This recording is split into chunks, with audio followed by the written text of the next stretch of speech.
ಇನ್ನು ಸ್ವಲ್ಪ ಒಂದು 5 ಎಕರೆ ಜಮೀನಾದರೆ ರೈತರಿಗೆ ವ್ಯಾಪಾರಸ್ಥರಿಗೂ ಬರೋಕ್ಕೂ ಎಲ್ಲದಕ್ಕಿದೆ. ಇಲ್ಲಿ ಇನ್ನು ರೈತರು ಒಂದು ನೈಟ್ ಬರ್ತಾರೆ. ರೈತರ ಭವನ ಒಂದು ನಮಗೆ ಬೇಕು ಅಂತ ಹೇಳಿದ್ದೀವಿ. ಬ್ಯಾಂಕ್ ಕೂಡ ಇಲ್ಲಿ ಒಂದು ನಮ್ಮ ನಾಗೇಶ್ ಸರರು ಮಿನಿಸ್ಟರ್ ಇದ್ದಾಗ SBI ಬ್ಯಾಂಕು ಇದಾಗಿತ್ತು. ಅದು ಇವಾಗ ಒಂದು ಕಾರಣಗಳ ಕೊರೋನಾ ಟೈಮಲ್ಲಿ ಕಾರಣಗಳಿಂದ ಅದು ಹಿಂದೆ ಹೋಯಿತು. ನಮ್ಮ ಶಾಸಕರಿಗೂ ಮನವಿ ಮಾಡ್ತೀನಿ, ಸರ್ಕಾರಕ್ಕೂ ಮನವಿ ಮಾಡ್ತೀನಿ, ಇಲ್ಲಿ ನಮಗೊಂದು ಇಂದಿರಾ ಕ್ಯಾಂಟೀನ್ ಒಂದು ಮಾಡಿದ್ರೆ ಕಡಿಮೆ ರೇಟ್ದಲ್ಲಿ ಸಿಕ್ಕತ್ತಲ್ವಾ, ಅದಕ್ಕನ್ನ ನೀವು ಭಾಗ್ಯ ಏನು ಕೊಡೋಷ್ಟಿಲ್ಲ. ಈ ಭಾಗ್ಯ ಕೊಟ್ಟರೆ ಸಾಲು ನಮ್ಮ ರೈತರಿಗೆ. ಈ ಬೀಜಲ್ಲಿ ಇಲ್ಲೇ ಅಂಗಡಿಗಳಿದೆ, ಒಂದು 10 ಅಂಗಡಿ ಇದೆ. ಬೇಕಾದರೆ ನಾವು ಯಾರನ್ನ ಬಂದು ಇಲ್ಲಿ ಮಾಡುವಂಗಿದ್ರು ಸಹ ನಾವು ಇಲ್ಲಿಂದ ನಮ್ಮ ಮಾರ್ಕೆಟಿಂದ 3 ಅಂಗಡಿ 4 ಅಂಗಡಿ ತೆಗೆದುಕೊಡ್ತೀವಿ. ಇಲ್ಲಾಂದ್ರೆ ಬೇರೆಯವರು ಆಲಂಗೂರು ಸೀನನವರು ಸಚಿವರಿದ್ದಾಗ ನಮಗೆ ಒಂದು ಲೇಔಟ್ ಮಾಡಿಕೊಟ್ಟು ಇಲ್ಲಿ ಒಂದು ಇದು ಮಾಡಿದ್ದಾರೆ. ಒಳ್ಳೆ ಕೆಲಸ ಅವ್ರು ಕೂಡ ಸಹ ಒಳ್ಳೆ ಕೆಲಸ ಮಾಡಿದ್ದಾರೆ. ಇವತ್ತು ನಮ್ಮ ಸಮೃದ್ಧಿ ಮಂಜನವರು ಕೂಡ ಸಹ ರೈತರ ಬಗ್ಗೆ ಗಲಾಟೆ ಮಾಡಿದ್ದಾರೆ. ಆ ಥರ ಮಾಡಿದಾಗ ಈ ಥರ ರೇಟ್ ಡೌನ್ ಆದಾಗ ಈ ಥರ ರೈತರ ಬಗ್ಗೆ ಗಲಾಟೆ ಮಾಡಿ ಇಮ್ಮಿಡಿಯೇಟ್ಲಿ ಬೆಂಬಲ ಬೆಲೆ ತಗೊಂಬರ್ಬೇಕು ಮಾಡೋದಕ್ಕೂ. ಇವತ್ತು ಯೂತ್ರು ಏನು ಮಾಡ್ತಾ ಇದ್ದಾರೆ, ಎಲೆಕ್ಷನ್ ಬಂದಾಗ ಉಪಯೋಗಿಸ್ಕೊಂತೀರಿ ನೀವು. ರೈತರು ಬಂದಾಗ ಎಲೆಕ್ಷನ್ ಬಂದಾಗ ಎಲೆಕ್ಷನ್ 15 ದಿವಸ ಆಗೋದ್ಮೇಲೆ ಅವ್ರು ಬಿಟ್ಬಿಡ್ತೀರಿ. ಅವ್ರು ಎಜುಕೇಷನ್ BA BCom ಎಲ್ಲ ಮಾಡಿರ್ತಾರೆ. ಅವ್ರನ್ನ ಏನು ಮಾಡ್ತಾ ಇದ್ದೀರಾ, ಏನಾಗುತ್ತೆ. ಇವತ್ತು ಅವ್ರಿಗೆ ಅವ್ರ ಕುಟುಂಬದಲ್ಲಿ ಎಷ್ಟು ಕಷ್ಟ ಇರುತ್ತೆ, ಅವ್ನು ಓದಿಸ್ತಾರೆ. BA BCom ಎಲ್ಲ ಓದಿಸ್ತಾರೆ. ಇವತ್ತು ಅವ್ನ ಸಮಯ ಸುಮ್ಮನೆ ಮನೆಯಲ್ಲಿದ್ದಾರೆ ನಿರುದ್ಯೋಗಿಯಾಗಿ. ಆ ಥರ ಇರೋವಾಗ ಒಳ್ಳೆಯ ಒಂದು ಇಂಡಸ್ಟ್ರಿಯಲ್ ಆಗಲಿ ಒಂದು ಗಾರ್ಮೆಂಟ್ ಯಾವುದೋ ಒಂದೊಂದು ತಗೊಂಬಂದು ಊರಿನಿಂದ ಒಂದು 10-15 ಹುಡುಗರನ್ನ ಎತ್ಕೊಂಡು ಹೋಗಿ ಒಂದು ಉದ್ಯೋಗ ಕೊಟ್ಟಾಗ ಹೆಂಗಿರುತ್ತೆ ನಮ್ಮ ತಾಲೂಕು ಇಂಥ ಒಂದು ಕೆಲಸಗಳು ಮಾಡಿದಾಗ ಒಳ್ಳೇದಾಗತ್ತೆ. ನಿರುದ್ಯೋಗ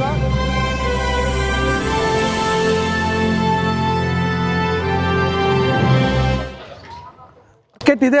ಇವಾಗ ನಮಗೆ ಜಮೀನು ಇದು ಜಾಗ ಸಾಕಾಗ್ತಾ ಇಲ್ಲ, ಇನ್ನೂ ಜಾಗ ಬೇಕು ಅಂತ ಹೇಳಿದ್ದೀವಿ. ಇನ್ನು ಕಾಂಪೌಂಡ್ ವರ್ಕ್ ಬೇಕು ಅಂತ ಹೇಳಿದ್ದೀವಿ. ಇವೆಲ್ಲ ಕೇಳಿದ್ದೀವಿ ಎಲ್ಲ. ಇನ್ನು ಸ್ವಲ್ಪ ಒಂದು 5 ಎಕರೆ ಜಮೀನಾದರೆ ರೈತರಿಗೆ ವ್ಯಾಪಾರಸ್ಥರಿಗೂ ಬರೋಕ್ಕೂ ಎಲ್ಲದಕ್ಕಿದೆ. ಇಲ್ಲಿ ಇನ್ನು ರೈತರು ಒಂದು ನೈಟ್ ಬರ್ತಾರೆ. ರೈತರ ಭವನ ಒಂದು ನಮಗೆ ಬೇಕು ಅಂತ ಹೇಳಿದ್ದೀವಿ. ಅದನ್ನು ಒಂದು ಬೇಕು. ಯಾಕಂದರೆ ರೈತರು ಬಂದು ಇಲ್ಲಿದ್ದು ಒಂದು ದುಡ್ಡಲ್ಲಿ ಜೋಬಲ್ಲಿ ಇರುತ್ತೆ, ಒಂದು ಮೊಬೈಲ್ ಇರುತ್ತೆ, ಅವ್ರು ಮಲ್ಕೊಂಡಿರುತ್ತೆ. ಅದಕ್ಕೋಸ್ಕರ ಇಲ್ಲಿ ರೈತರ ಭವನ ಕೂಡ ಒಂದು ಬೇಕು ಅಂತ ನಾವು ಇದು ಡಿಮ್ಯಾಂಡ್ ಮಾಡಿದ್ದೀವಿ.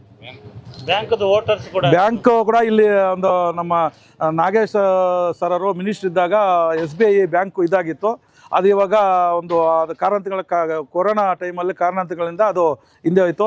ಮುಂದಿನ ತಿಂಗಳಲ್ಲಿ ನಮ್ಮ ಶಾಸಕರಿಗೆ ಕೂಡ ಮನವಿ ಮಾಡ್ತೀನಿ, ಒಂದು ಇಲ್ಲಿ SBI ಬ್ಯಾಂಕ್ ಬೇಕು ಅಂತೇಳಿ ಮನವಿ ಮಾಡ್ತೀವಿ. ನಮ್ಗೆ ಮಾಡಿಕೊಡ್ಬೇಕು. ಎಲ್ಲಂದರೆ ಸಾವಿರಾರು ರೈತರು ಸಾವಿರಾರು ಒಂದು ಬಿಸ್ನೆಸ್ ನಡೆಯೋ ಕಡೆ ಒಂದು ಬ್ಯಾಂಕ್ ಇದ್ದರೆ ಏನಾಗುತ್ತೆ ಅಂದರೆ ಬೇರೆ ಕಡೆ ಹೋಗೋಕ್ಕೂ ಬರೋಕ್ಕೋಗಿಲ್ಲ. ಇಲ್ಲೇ ಜಮೀನು ಇಲ್ಲೇ ರೈತರಿಗೆ ಆಕ್ಷನ್ ಆಗುತ್ತೆ. ಇಲ್ಲೇ ಬ್ಯಾಂಕಲ್ಲಿ ಅಮೌಂಟ್ ಕೊಡಿಸ್ಬೋದು. ಅವಾಗ ಒಳ್ಳೇದಾಗುತ್ತೆ ಅಂತೇಳಿ ಇವತ್ತು ಹೇಳ್ತೀವಿ. ಇಂದಿರಾ ಕ್ಯಾಂಟೀನ್ ಮಾಡ್ತಾರೆ. ಇಲ್ಲಿ ಕೂಲಿ ಕಾರ್ಮಿಕರಿದ್ದಾರೆ, ರೈತರಿದ್ದಾರೆ, ಮಂಡಿ ಮಾಲೀಕರು ಬರ್ತಾರೆ, ಹೊರಗಡೆಯಿಂದ ಬರ್ತಾರೆ. ಅವ್ರಿಗೆ ಇಂದಿರಾ ಕ್ಯಾಂಟೀನ್ ಮಾಡೋದು ಒಳ್ಳೇದಲ್ಲ. ಅದು ಒಳ್ಳೆಯ ಒಂದು ಕೆಲಸ. ಯಾಕಂದರೆ ಒಳ್ಳೆಯ ಕೆಲಸ. ಯಾಕಂದರೆ ಇವತ್ತು ಸಾವಿರಾರು ಗಟ್ಟಲೆ ರೈತರು ಬರೋದು, ರಾತ್ರಿ ಬಂದಿರ್ತಾರೆ, ಬೆಳಗ್ಗೆ ಇಲ್ಲಿ ಆಕ್ಷನ್ ಹಾಕಿ ಬಿಲ್ ತಗೊಳ್ಳೋಷ್ಟೊತ್ತಿಗೆ 10-11-12 ಗಂಟೆ ಆಗುತ್ತೆ. ಅದ್ರ ಒಳಗಡೆ ಒಂದು ಟಿಫನ್ನು ಇಂದಿರಾ ಕ್ಯಾಂಟೀನ್ ಮಾಡಿಸಿದ್ರೆ ಒಳ್ಳೆಯ ಒಂದು ಕೆಲಸ ಆಗುತ್ತೆ. ತಾಲೂಕಲ್ಲಿ ನಮ್ಮ ರೈತರು ಸೇರುವಂಥ ಜಾಗದಲ್ಲಿ ನಮ್ಮ ರೈತರಿಗೆ ಒಂದು ಕಷ್ಟ ಸುಖಗಳಿಗೆ ಒಂದು ಒಳ್ಳೆಯ ಇದಾಗುತ್ತೆ. ನಮ್ಮ ಶಾಸಕರಿಗೂ ಮನವಿ ಮಾಡ್ತೀನಿ, ಸರ್ಕಾರಕ್ಕೂ ಮನವಿ ಮಾಡ್ತೀನಿ, ಇಲ್ಲಿ ನಮಗೊಂದು ಇಂದಿರಾ ಕ್ಯಾಂಟೀನ್ ಒಂದು ಮಾಡಿದ್ರೆ ಕಡಿಮೆ ರೇಟ್ದಲ್ಲಿ ಸಿಕ್ಕತ್ತಲ್ವಾ, ಅದಕ್ಕನ್ನ ನೀವು ಭಾಗ್ಯ ಏನು ಕೊಡೋಷ್ಟಿಲ್ಲ. ಈ ಭಾಗ್ಯ ಕೊಟ್ಟರೆ ಸಾಲು ನಮ್ಮ ರೈತರಿಗೆ. ಈ ಭಾಗ್ಯದಿಂದ ರೈತರಿಗೆ ಇಂದಿರಾ ಕ್ಯಾಂಟೀನಿಂದ ರೈತರಿಗೆ ಒಳ್ಳೆಯದಾಗತ್ತೆ. ನೀವು ಇದು ಮಾಡಿಕೊಡ್ಬೇಕು ಒಡ್ಡಲ್ಲಿ ಮಾರ್ಕೆಟಲ್ಲಿ ಅಂತೇಳಿ ಎಲ್ರಿಗೂ ಇವ್ರಿಗೆ ಮನವಿ ಮಾಡ್ತೀವಿ. ಬಿತ್ತನೆ ಬೀಜ, ರಸಗೊಬ್ಬರ, ಕೀಟನಾಶಕ ಬೇರೆ ಕಡೆ ತಗೊಂಡ್ಬರ್ತಾರೆ. ನಿಮ್ಮ ಇವಾಗ ಹಂಗೆ ಅಧ್ಯಕ್ಷರಾಗಿದ್ದಾರೆ, ಮಾರ್ಕೆಟಲ್ಲಿ ಒಂದು ಇಂಪ್ರೂವ್ ಮಾಡ್ತಾರೆ. ಇಲ್ಲೇ ಒಂದು ದೊಡ್ಡ ಮಟ್ಟದಲ್ಲಿ ಮಾಲ್ ಅಂದರೆ ರಸಗೊಬ್ಬರ ಇದರಲ್ಲೇ ಎಲ್ಲ ಮಂಡಿ ಮಾಲೀಕರ ಕಡೆಯಿಂದನೂ ಮಾಡ್ಬೋದು. ಸಬ್ಸಿಡಿ ದರದಲ್ಲಿ ಏನೋ ಒಂದು ಸರ್ಕಾರದ ಮೇಲೆ ಒತ್ತಡ ಹಾಕಿ ಕಷ್ಟ ಅಂದರೆ ಇವಾಗ ನಾನು 1-2 ಎಕರೆ ಟೊಮೆಟೊ ಮಾಡಿರ್ತೇನೆ, ಲಾಸ್ ಆಗಿರ್ತೀನಿ. ಈಗ ಇಲ್ಲೇ ಗೊಬ್ಬರ ಬಿತ್ತನೆ ಬೀಜ ಸಿಕ್ಕಿದ್ರೆ ಒಂದು ಅನುಕೂಲ ಆಗ್ಬೋದು, ಅದನ್ನು ಒಂದು ಮಾಡ್ಬೋದು. ಯಾಕಂದರೆ ತಾಲೂಕು ಸೊಸೈಟಿ ಇದರಲ್ಲಿದೆ. ಮಾರ್ಕೆಟಲ್ಲಿ ಮಾಡಿದ್ರೆ ಅಕಸ್ಮಾತ್ ರೈತರು ಇಲ್ಲೇನೋ ಬಂದವರು ಹಂಗೆ ಹಾಕ್ಕೊಂಡು ಹೋಗ್ಬೋದು.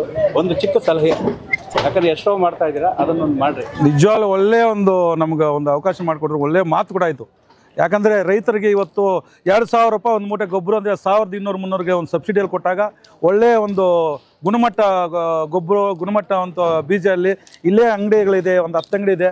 ಬೇಕಾದರೆ ನಾವು ಯಾರನ್ನ ಬಂದು ಇಲ್ಲಿ ಮಾಡುವಂಗಿದ್ರು ಸಹ ನಾವು ಇಲ್ಲಿಂದ ನಮ್ಮ ಮಾರ್ಕೆಟಿಂದ 3 ಅಂಗಡಿ 4 ಅಂಗಡಿ ತೆಗೆದುಕೊಡ್ತೀವಿ.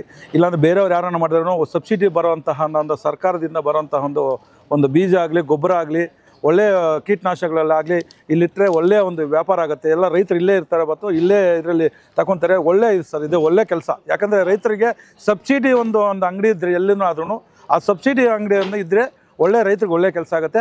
ಅದಕ್ಕೆ ನಾನು ಮನವಿ ಮಾಡಿ ತಿಳಿಸಿ. ಸುಮಾರು ಅಂದರೆ ಎಷ್ಟು ಮಂಡಿ ಇದೆ ನನಗೆ ಗೊತ್ತಿಲ್ಲ. ಸುಮಾರು ಒಂದು 150ರಿಂದ 100 ಮಂದಿ ವ್ಯಾಪಾರಸ್ಥರು ಇರ್ಬೋದು. ಎಲ್ಲ ಮಂಡಿ ಮಾಲೀಕರು ನಿಮ್ದೊಂದು ಕಮಿಟಿ ಇದೆ. ಈಗ ರೈತರು ಕಷ್ಟ ಬಂದಾಗೂ ಇಲ್ಲಿಗೆ ಬರೋದು, ಸುಖ ಬಂದಾಗೂ ಇಲ್ಲಿಗೆ ಬರೋದು. ಈಗ ನೀವು ನಿಮ್ಮ ರೈತರನ್ನೆಲ್ಲ ಒಂದು ಸರಿ ಯಾವಾಗನ ಒಂದು ಸಭೆ ಕರೆದು ಅವ್ರು ಟೊಮಾಟೊ ಏನು ತೊಗೊಂಬರ್ತಾರೆ ಆವಾಗ ಬಾಕ್ಸ್ಗೆ ₹1 ರೈತರ ಹೆಸರಿನಲ್ಲಿ ಒಂದು ಅಕೌಂಟ್ ಮಾಡಿಸ್ಕೊಂಡು ಅದನ್ನು ಠೇವಣಿ ಅಂತ ಮಾಡ್ಕೊಂಡು, ಕಷ್ಟ ಆದರೆ ಬೆಲೆ ಕುಸಿತ ಆದಾಗ ಇಲ್ಲ ಏನನ್ನ ಟೊಮಾಟೊ ರೇಟೇ ಇಲ್ಲ ಅಂದಾಗ ಆ ರೈತರಿಗೆ ಏನಾನ ಒಂದು ಇದರಲ್ಲಿ ಇದು ಮಾಡ್ಬೋದಲ್ಲ. ಒಳ್ಳೆ ಕೆಲಸ ಸರ್. ಇದು ನೀವು ಹೇಳ್ತಾ ಇರೋದು ಅದು ಇನ್ನೂ ಒಳ್ಳೆಯದು. ₹2 ₹3 ಬೇಡ, ಇಲ್ಲ 50. ಇಲ್ಲ ನೀವು ಹೇಳೋದು ಒಂದೇದು. ನಮ್ಮ ಒಂದು ಅಸೋಸಿಯೇಷನ್ ಇದೆ. ನಮ್ಮ ಅಸೋಸಿಯೇಷನಲ್ಲಿ ಕೂಡ ಯಾವುದೋ ಒಂದು ಬರೋವಾಗ ಒಂದು ಆಕ್ಸಿಡೆಂಟ್ ಆಯಿತು, ಒಂದು ಕೂಲಿ ಕಾರ್ಮಿಕರು ರೈತರದ್ದು ಯಾವುದೋ ಒಂದು ಪ್ರಾಬ್ಲಮ್, ವೆಹಿಕಲ್ ಬರೋವಾಗ ಹೇಳೋಕ್ಕಾಗಲ್ಲ. ಇವಾಗ ಮಂಡಿ ಓನರ್ಸ್ ಕೂಡ ಹೋಗ್ತಾ ಇರ್ತಾರೆ ಈ ಥರ. ಆ ಥರ ನಮ್ಮ ಹತ್ರ ಏನೋ ಅಷ್ಟು ಫಂಡ್ ಇದ್ದರೆ ಅರ್ಜೆಂಟ್ಗೆ ಅವ್ರನ್ನ ಕೊಡಬೇಕು. ಇವತ್ತು 5 ಲಕ್ಷ ಖರ್ಚಾಗುತ್ತೆ ಅಂದಾಗ 50,000 ಕಟ್ಟಿದಾಗ ಹಾಸ್ಪಿಟಲ್ ಒಳಗಡೆ ತಗೊತಾರೆ. ಇಲ್ಲ 50,000 ಕೊಡಲಿಲ್ಲ ಅಂದರೆ ಅವ್ರು ತಗೊಳ್ಳಲ್ಲ. ಅಂಥ ಟೈಮಲ್ಲಿಗೆ ನಾವು ಈ ಥರ ಒಂದು ದಿನಕ್ಕೆ ₹1 ಹೆಸರಲ್ಲಿ ನಾವು ಒಂದು ಅಕೌಂಟ್ ಮಾಡಿ ಅದರಲ್ಲಿ ಅಮೌಂಟ್ ಹಾಕೋದು ಒಳ್ಳೆಯ ಕೆಲಸ. ಇದೊಂದು ರೈತರಿಗಾಗುತ್ತೆ, ಮಂಡಿ ಮಾಲೀಕರಾಗುತ್ತೆ, ಇಲ್ಲಿರೋ ಕಾರ್ಮಿಕರಿಗೆ ಒಳ್ಳೆಯ ಕೆಲಸ. ಇದನ್ನು ಫಸ್ಟೇ ನಾನು ಇಮ್ಮಿಡಿಯೇಟ್ಲಾಗಿ ಮಾಡಿಸ್ತೀನಿ ಅಕೌಂಟು. ಆ ಅಕೌಂಟ್ ಮಾಡಿ ಇಲ್ಲಿಂದ ₹1 ನಾವು ಹೋಗೋಂಥ ಒಂದು ಕೆಲಸ ನಮ್ಮ ಕೈಯಿಂದ ಒಂದು ಬಿಲ್ಗೆ ₹1 ಹೋಗೋಂತಹ ಒಂದು ಎಷ್ಟು ಬಿಲ್ ಆಗಿದೆ, 100 ಬಿಲ್ ಆಗಿದೆ, 100 ಬಿಲ್ ₹100 ಹೋಗಬೇಕು. ಆ ಥರ ದಿನಕ್ಕೆ ಒಂದು 1000 ಬಿಲ್ ಆಗುತ್ತೆ. ₹1000 ಹೋಗ್ತಾ ಇರಲಿ, ಒಳ್ಳೆಯದಾಗುತ್ತೆ. ಯಾಕಂದರೆ ಆರೋಗ್ಯಗಿರಬೇಕು. ನಮ್ಗೆ ಆರೋಗ್ಯ, ರೈತರ ಆರೋಗ್ಯ ಮುಖ್ಯ. ನಮಗೆ ಆರೋಗ್ಯ, ಯಾಕಂದರೆ ರೈತರ ಆರೋಗ್ಯ ಅಂತೇಳಿ ನಮ್ಮ ಮಾರ್ಕೆಟ್ ಇರೋದು. ಇಲ್ಲಿ ನಮ್ಮ ಮಾರ್ಕೆಟ್ ಇಷ್ಟು ಬೆಳಿಬೇಕಂದ್ರೆ ಭಾರತ ದೇಶದಲ್ಲಿ ಇವತ್ತು ನಮ್ಮ ಮಾರ್ಕೆಟ್ ಒಡ್ಡಲ್ಲಿ ಮಾರ್ಕೆಟು ಭಾರತ ದೇಶದಲ್ಲಿ ತೋರಿಸ್ತಾ ಇದೆ ಅಂದರೆ ನಮ್ಮ ರೈತರಿಂದ. ನಾವು ಹುಣಸೆ ಮಾರ್ಕೆಟ್ಗೆ ಇದ್ದಿದ್ದು ಫಸ್ಟು ಆ ಹೈವೇಯಲ್ಲಿ ಗಾಡಿ ಬುಟ್ಟಿಗಳೆಲ್ಲ ರೋಡಲ್ಲಿ ನಿಲ್ಲಿಸ್ತಾಯಿದ್ರು. ಇವತ್ತು ನಮ್ಮ ಆಲಂಗೂರು ಸೀನನವರು ಸಚಿವರಿದ್ದಾಗ ನಮಗೆ ಒಂದು ಲೇಔಟ್ ಮಾಡಿಕೊಟ್ಟು ಇಲ್ಲಿ ಒಂದು ಇದು ಮಾಡಿದ್ದಾರೆ. ಒಳ್ಳೆ ಕೆಲಸ ಅದು ಅವರು ಕೂಡ ಸಹ ಒಳ್ಳೆಯ ಕೆಲಸ ಮಾಡಿದ್ದಾರೆ. ರೇಟ್ ಕಡಿಮೆ ಆದಾಗ ಬೆಂಬಲ ಬೆಲೆ ಇಮ್ಮಿಡಿಯೇಟ್ಲಿ ಆಗಿ ವಿಧಾನಸಭೆಯಲ್ಲಿ ಗಲಾಟೆ ಮಾಡಿ ಬೆಂಬಲ ಬೆಲೆ ಕೂಡ ಘೋಷಿಸ್ತಾರೆ. ಅಂಥವ್ರು ನಮ್ಗೆ ಬೇಕು. ಆ ಥರ ಮಾಡಬೇಕು. ಯಾರೇ ಇರಲಿ ನಮ್ಗೆ ರೈತರ ಬಗ್ಗೆ ನಿಂತ್ಕೋಬೇಕು, ರೈತರ ಬಗ್ಗೆ ಗಲಾಟೆ ಮಾಡಬೇಕು. ಇವತ್ತು ನಮ್ಮ ಸಮೃದ್ಧಿ ಮಂಜನವರು ಕೂಡ ಸಹ ರೈತರ ಬಗ್ಗೆ ಗಲಾಟೆ ಮಾಡಿದ್ದಾರೆ.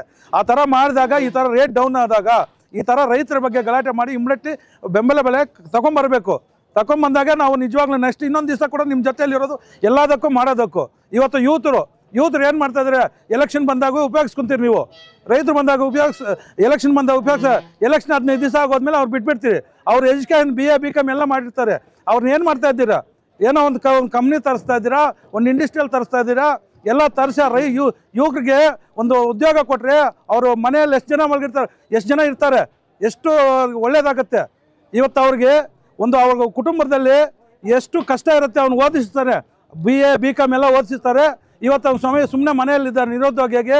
ಆ ಥರ ಇರೋವಾಗ ಒಳ್ಳೆಯ ಒಂದು ಇಂಡಸ್ಟ್ರಿಯಲ್ ಆಗಲಿ, ಒಂದು ಗಾರ್ಮೆಂಟ್ ಯಾವುದೋ ಒಂದೊಂದು ತಗೊಂಬಂದು ಊರಿನಿಂದ ಒಂದು 10-15 ಹುಡುಗರನ್ನ ಎತ್ಕೊಂಡು ಹೋಗಿ ಒಂದು ಉದ್ಯೋಗ ಕೊಟ್ಟಾಗ ಹೆಂಗಿರುತ್ತೆ ನಮ್ಮ ತಾಲೂಕು ಇಂಥ ಒಂದು ಕೆಲಸಗಳು ಮಾಡಿದಾಗ ಒಳ್ಳೇದಾಗತ್ತೆ. ನಿರುದ್ಯೋಗ ಇಲ್ದಿರ ಮಾಡೋದಾಗುತ್ತೆ. ಹುಡುಗರು ಸುಮ್ಮನೆ ಇದ್ದಾಗ ಬೇರೆ ಇದಕ್ಕೆ ಹೋಗ್ತಾರೆ ಅವರು. ಯಾಕೆ ಯಾವುದು ಕೆಲಸ ಇಲ್ಲ ಅಂದರೆ, ಇಲ್ಲ ಒಬ್ಬ ಹುಡುಗ ಮನೆಯಲ್ಲಿ ಕೆಲಸ ಮಾಡ್ತಾರೆ, ಬೋರ್ ಇದೆ, ನೀರಿದೆ ಅಂದರೆ ಏನಿಲ್ಲ, ಅವ್ನು ಮಾಡ್ಕೊಂಡಿರ್ತಾನೆ. ಯಾವುದೂ ಇಲ್ದಿರ ಅವನು ಏನು ಮಾಡೋದು ಹೇಳು? ಅವನಿಗೊಂದು ಉದ್ಯೋಗ ಕೊಟ್ಟು ಅವನೊಂದು ಜವಾಬ್ದಾರಿ ಕೊಟ್ಟಾಗ ಅವನು ಮತ್ತು ಅವನ ಫ್ಯಾಮ್ಲಿ ಎಲ್ಲರೂ ಕುಟುಂಬಸ್ಥರು ಎಲ್ಲರೂ ಚೆನ್ನಾಗಿರ್ತಾರೆ. ಇಂಥ ಒಂದು ಮಾಡಬೇಕು ಅಂತೇಳಿ ಇವತ್ತು ಹೇಳೋಕ್ಕೆ ಇಷ್ಟಪಡ್ತೀನಿ.